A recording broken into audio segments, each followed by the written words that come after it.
আপনারা কাঁচা সোজা করেন। সংক্ষিপ্ত কিছু বলে আপনি। মারা গেছে প্রিয় মুসলিম বন্ধুটি, আর তাতেই যেন বাকরুদ্ধ হিন্দু বন্ধু। ওই যে কথায় বলে, বন্ধুত্ব কি আর ধর্ম মানে? ধর্মের বেড়াজালে হয়তো মানুষটির বন্ধুর জানাজায় দাঁড়ানোর অনুমতি পায়নি, কিন্তু তাই বলে কি বিদায় বেলাও পাশে থাকবে না? সে ধর্মের দোহাই দিয়ে সরে যায়নি। এক পাশে চলছে বন্ধুর জানাজা, আর ঠিক বিপরীতে কান্না ভেজা মন নিয়ে দূর থেকে দাঁড়িয়ে আছে হিন্দু বন্ধু। বুকে যেন রক্তক্ষরণ।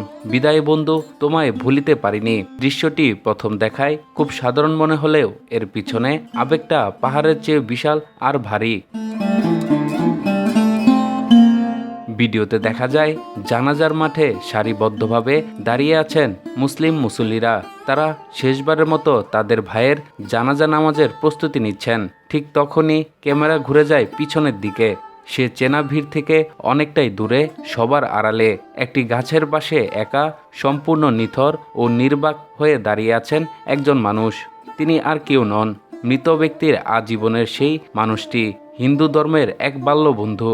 ধর্মীয় নিয়মের কারণে হয়তো তিনি সামনের কাতারে দাঁড়িয়ে জানাজায় অংশ নিতে পারছেন না, কিন্তু তার চোখ মুখে সেই চরম শূন্যতা আর থমকে যাওয়া চাহনি বলে দিচ্ছিল তার অবাধ্য হৃদয়টা ঠিকই পড়ে আছে সামনের ওই লাশের খাটিয়ার কাছে।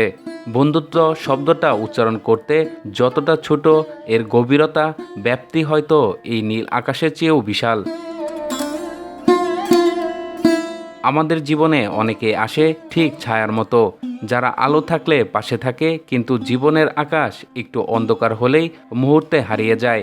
কিন্তু কিছু বন্ধু থাকে একেবারে আলাদা, যারা ধর্মের দেওয়াল, সমাজের কঠিন নিয়ম আর সমস্ত সংকীর্ণতার ঊর্ধ্বে গিয়ে মৃত্যুর শিথিল অন্ধকারে ঠিক প্রকৃত ছায়ার মতোই শক্ত করে হাত ধরে পাশে দাঁড়িয়ে থাকে। এই একটি মাত্র মানবিক দৃশ্য মুহূর্তের মধ্যেই ছুঁয়ে গেছে হাজারো মানুষের হৃদয়ে, কেঁদে উঠেছে লাখো লাখো সোশ্যাল মিডিয়ায়। ভিডিও ছড়িয়ে পড়ার পর থেকে নেটিজেনরা পরম শ্রদ্ধা ও ভালোবাসায় ভাসিয়ে দিচ্ছেন এই হিন্দু বন্ধুটিকে। সব বন্ধু তো এক হয় না। জীবনের শেষ বেলায় এমন এক নিঃস্বার্থ বন্ধু পাওয়া আসলে পরম ভাগ্যের ব্যাপার।